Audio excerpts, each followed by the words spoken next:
الحمد لله وكفى وسلام على عباده الذين اصطفى خصوصا على أفضلهم وخاتم النبيين محمد الأمين وعلى آله وصحبه أجمعين أما بعد فأعوذ بالله من الشيطان الرجيم بسم الله الرحمن الرحيم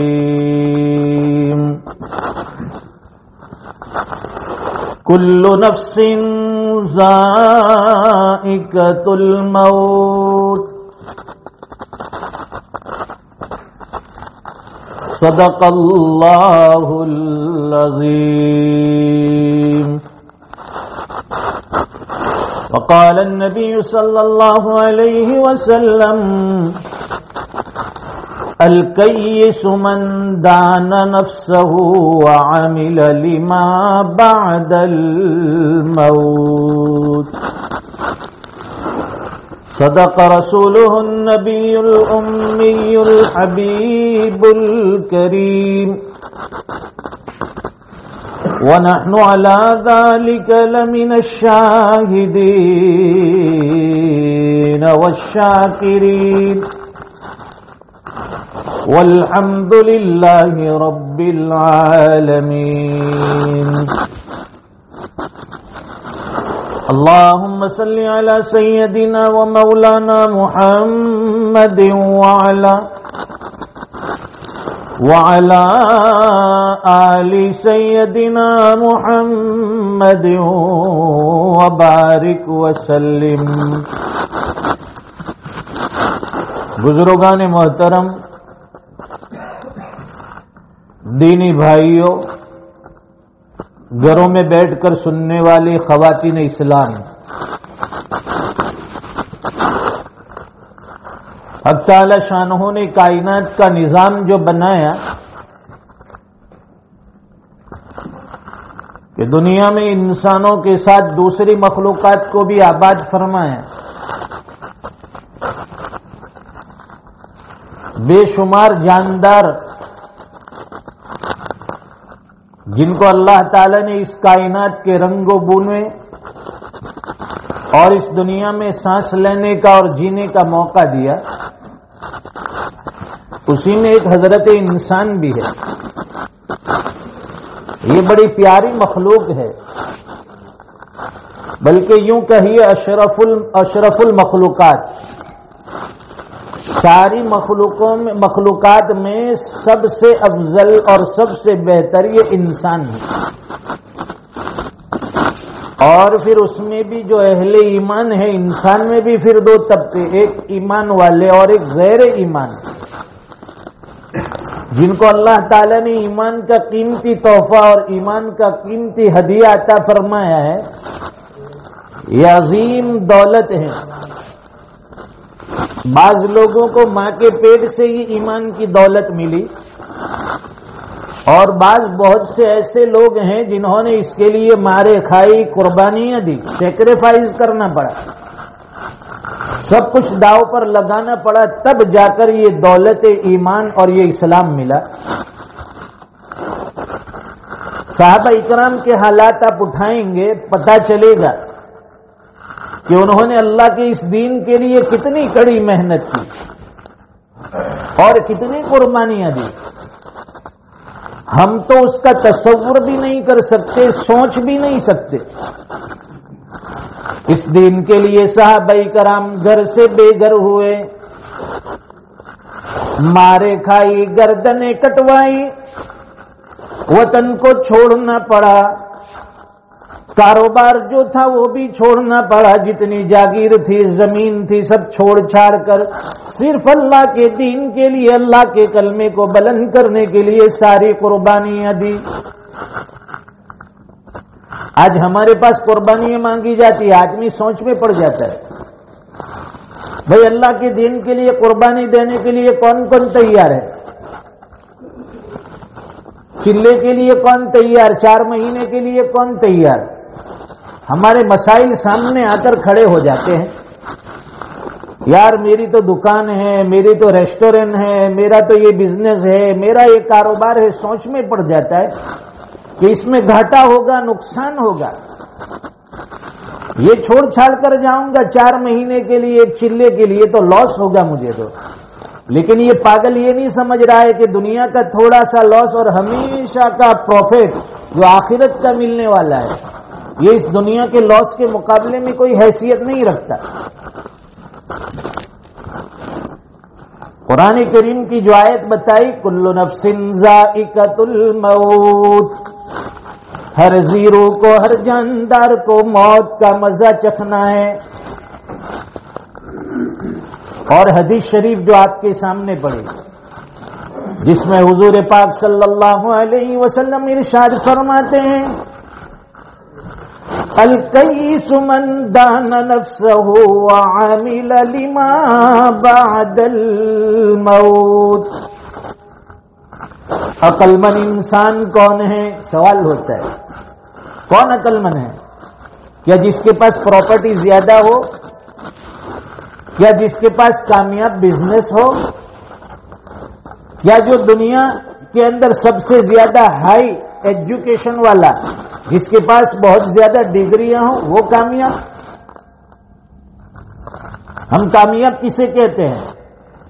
وہی جو دنیا کی سطح پر نمایاں نظر آتا ہو، جس کے پاس شان و شوکت ہو، جس کے پاس مال و دولت ہو، جس کے پاس عزت شہرت ہو۔ ہم سوچتے ہیں کہ یہ کامیاب ہے، بڑی کامیابی اللہ نے اس کو دی ہے۔ لیکن ذرا دین کے دائرے میں آئیے، شریعت میں ذرا اس کا مطالعہ کیجیے، حدیث شریف اٹھا کر دیکھیے۔ حضور پاک صلی اللہ علیہ وسلم فرماتے ہیں، القیس من دان نفسہ، عقل مند انسان وہ ہے جو اپنے نفس کا محاسبہ کرے، اپنے نفس کو پہچانے، وعمل لما بعد الموت، اور موت کے بعد کام آنے والے اعمال کرے۔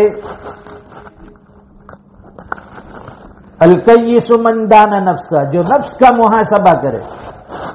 انسان کا سب سے بڑا دشمن نفس اور دوسرا شیطان۔ یہ نفس انسان کے ساتھ ہر وقت لگا ہے۔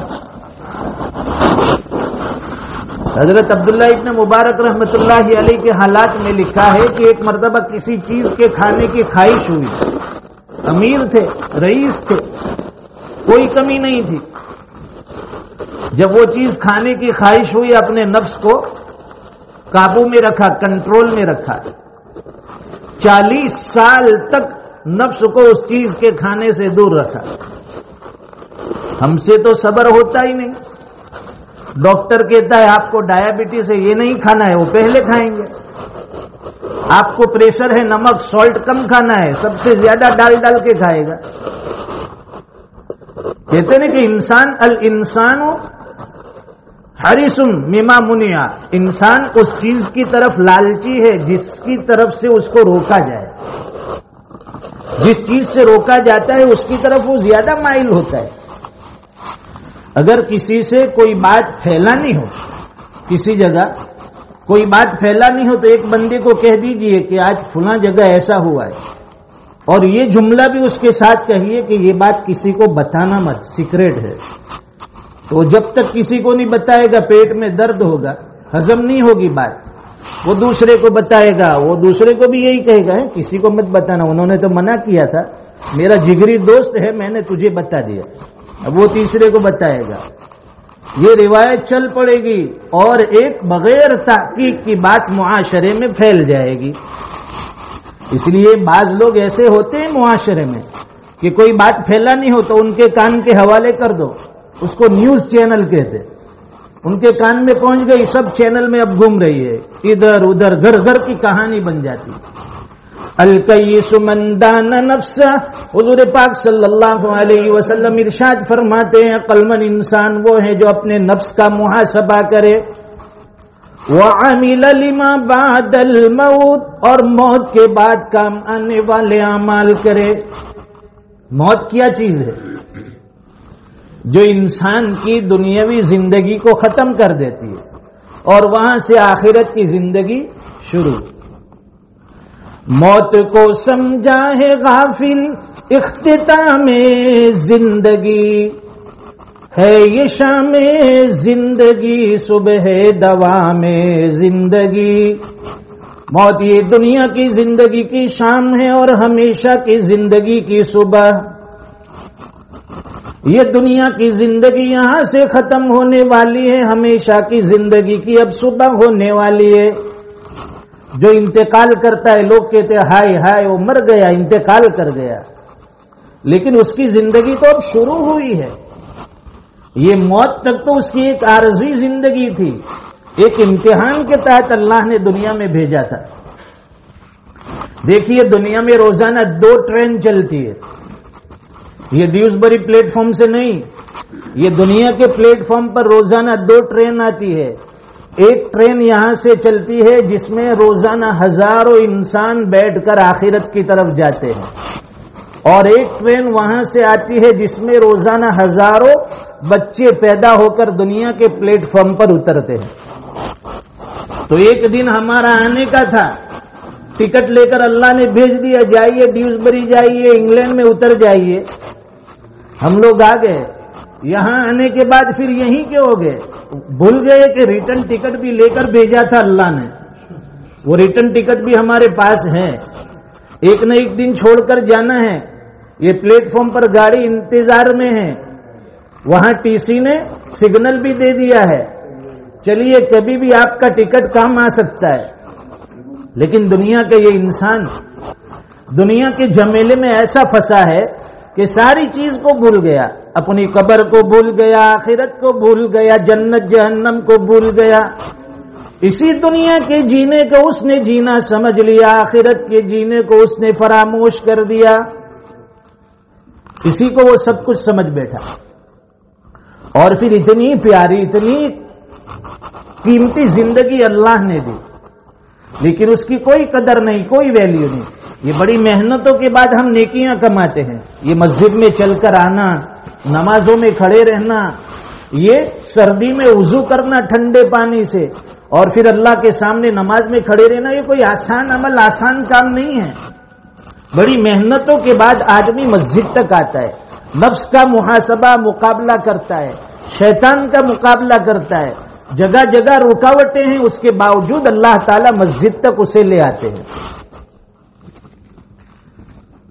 تو یہ آسان عمل نہیں ہے، مسجد تک آنا یہ اللہ کے فضل سے ہوا،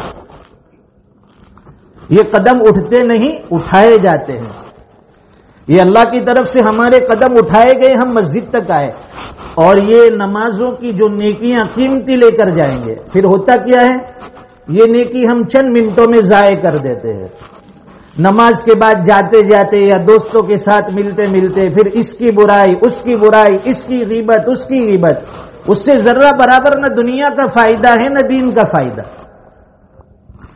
امام اعظم ابو حنیفہ رحمۃ اللہ علیہ، آپ کو پتا چلا کہ آپ کا مخالف ہے، پکا دشمن ہے۔ مخالف تو ہر کسی کے ہوتے ہیں دنیا میں، آپ سب کو راضی نہیں کر سکتے۔ آپ اچھا کرو گے تو بھی وہ آپ کا مخالف ہوگا، اچھا نہ کرو گے تو بھی کوئی نہ کوئی آپ کا مخالف ہوگا، تو اس لیے سب کو آپ راضی نہیں کر سکتے، بس ایک اللہ کو راضی رکھنے کی فکر رکھو، دنیا چاہے ناراض ہو جائے۔ تو امام اعظم ابو حنیفہ رحمۃ اللہ علیہ کو پتہ چلا کہ فلاں بندہ آپ کا مخالف ہے اور آپ کی برائی کرتا ہے، خوب غیبت کرتا ہے، پیٹھ پیچھے، بیک بائٹنگ۔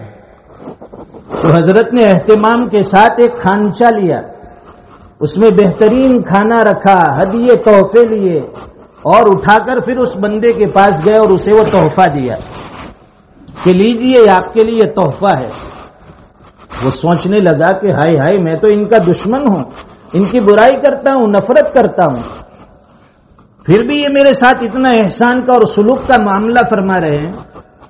حضرت نے فرمایا کہ دنیا میں تو ہی میرا سب سے بڑا دوست ہے، باقی جن کو دوست کہا جاتا ہے وہ دوست نہیں ہے، تو میرا سب سے بڑا دوست، اس لیے کہ تو اپنی پیور نیکی مجھے دے رہا ہے اور میرے گناہ تو لے رہا ہے، میری برائی کر کے میرے گناہ تو دھو رہا ہے، خود اپنے نام اعمال میں لے رہا ہے، اور تیرے نام اعمال میں جو پیور نیکی تو نے کی ہے بڑی مشقت کے بعد، مجاہدے کے بعد، وہ تو مجھے دے رہا ہے، تو تجھ سے بڑا میرا دوست اور تجھ سے بڑا میرا محسن کون ہو سکتا ہے؟ اس لیے ہمیشہ اپنی زبان پر کنٹرول۔ کسی کی غیبت برائی کر کے ہمارا کیا فائدہ؟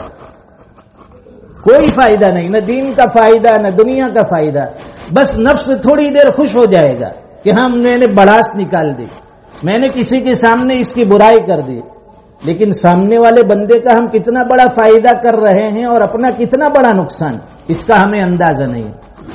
تو حدیث شریف میں جو فرمایا وَعَمِلَ لِمَا بَعْدَ الْمَوْتِ، حضور پاک صلی اللہ علیہ وسلم فرماتے ہیں عقل مند انسان وہ ہے جو موت کے بعد کام آنے والے اعمال کرے۔ موت کے بعد یہ غیبت کام آئے گی؟ نہیں۔ یہ برائی کام آئے گی؟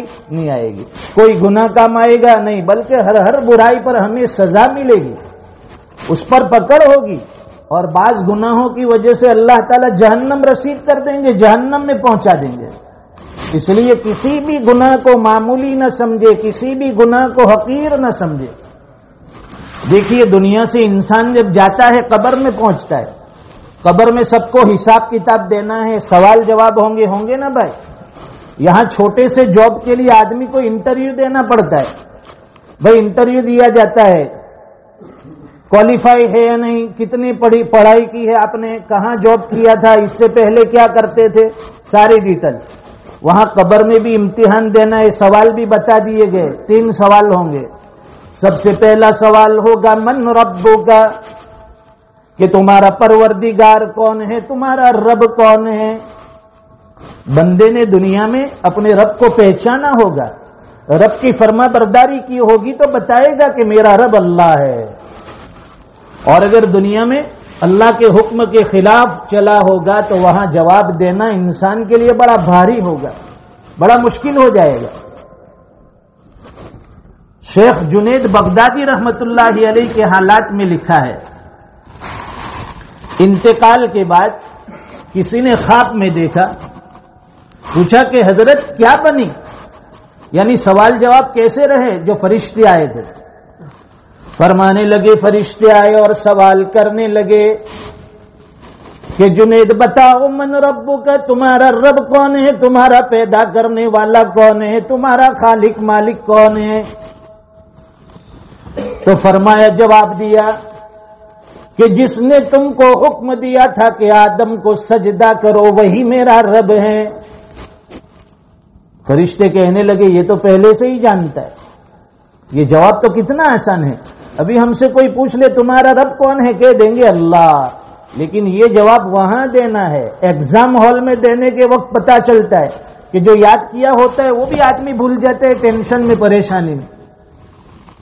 تو وہاں بھی فرشتوں کو دیکھیں گے، اللہ اکبر، عجیب و غریب شکل و صورت، اور ان کی ہائٹ باڈی پوچھو مت، اور ایسی ڈراؤنی شکل میں، جو گنہگار بندے ہوں گے ان کے پاس ڈراؤنی شکل میں آئیں گے، پوچھیں گے من ربک، تمہارا رب کون ہے؟ اگر دنیا میں اللہ کو مان کر زندگی گزاری بتائے گا اللہ۔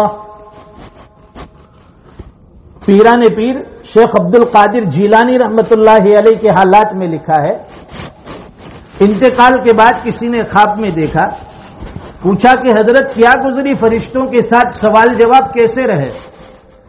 تو فرمایا کہ فرشتے آئے، پوچھنے لگے کہ عبد القادر بتلائیے من ربو کا، تمہارا رب کون ہے؟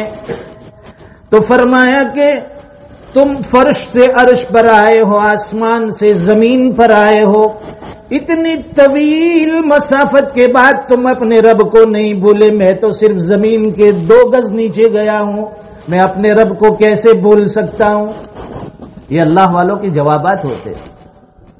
حضرت رابعہ بصریہ رحمت اللہ علیہ ان کے حالات میں لکھا ہے کہ انتقال کے بعد خواب میں کسی نے دیکھا، پوچھا کہ ماں کیا گزری، سوال جواب کیسے رہے؟ تو فرمایا کہ قبر میں فرشتے آئے، پوچھنے لگے کہ رابعہ بتاؤ من ربو کا، تمہارا رب کون ہے؟ تو انہوں نے کہا کہ جا کر اللہ سے یہ پوچھئے کہ آپ کی اربوں خربوں مخلوق میں سے جب تو ایک بڑھیا کو نہیں بھولا تو میرا تو دنیا میں تیرے علاوہ ہے ہی کون کہ میں تجھے بھول جاؤں۔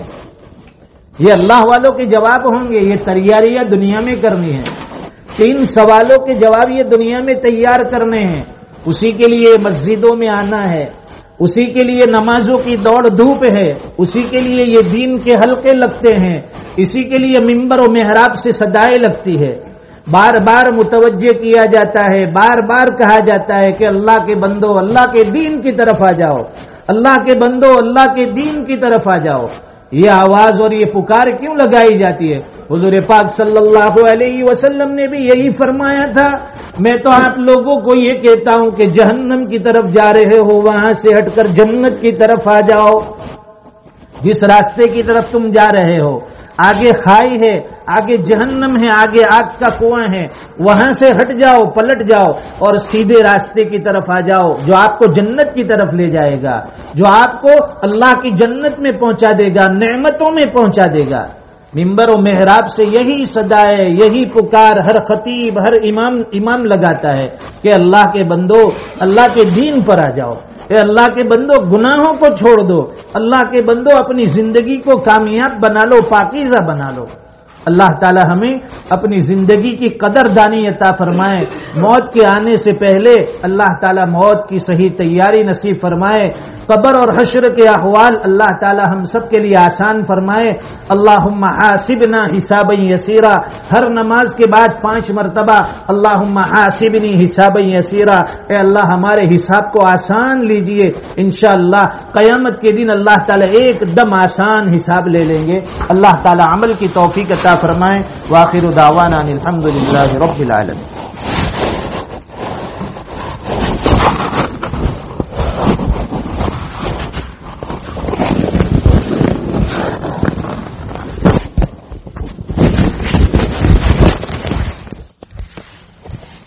اللہ اکبر اللہ اکبر۔